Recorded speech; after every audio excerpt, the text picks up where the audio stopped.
तर बघा, तर मी पहिल्या 2 दिवसापूर्वी जे व्हिडिओ टाकला होता, की तुम्हाला थोडंफार मी बाहेर गेल्यानंतर दाखवेन. तर मी ज्या मैत्रिणीच्या घरी गौरीला गेली होती ना, तिने गौरी एवढी छान सजवली होती ना, आणि ही गौरी मला भारी वाटलं सजवलेली.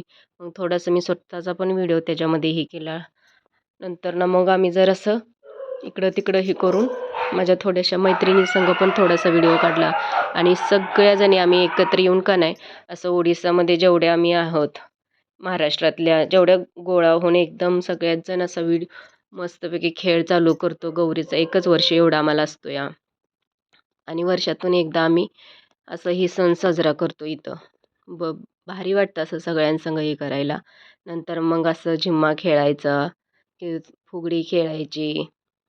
ज्याला जे भरपूर असं खेळू वाटेल तसं जे जे ती पुढं येत असतं. कोणाला काय खेळायचं, कोणाला काय खेळायचं हे आमचं सण चालू असते. पण आम्ही कोणी थकत नाही, बसत नाही. सगळेजण भरपूर खेळतो. मग 2 चिमुकल्या मुली मला म्हटल्या, का की "चला की माझ्या संग पण थोडंसं खेळा." मग मला आवडलं त्यांच्याशी.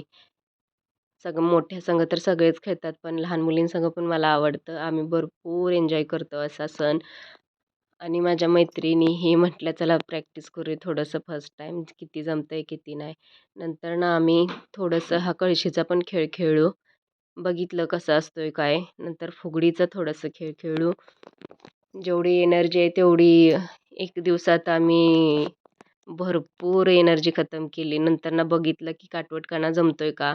कारण काटवटकाना तिथं कोणालाच जमत नव्हता. मला एकटीलाच जमला.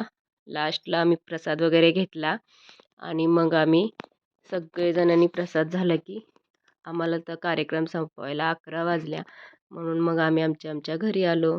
चला मग बाय. आवडलं तर शेअर करा.